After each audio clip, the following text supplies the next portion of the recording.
Yaşadığınız toprakların yüzde kaçını gördüğünüzü biliyor musunuz?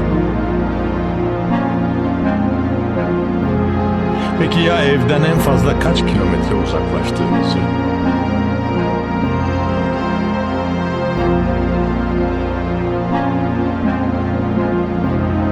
İşte burası evden uzaklaşmak için mükemmel bir ikinci adım. Türkiye inanılmaz bir coğrafya.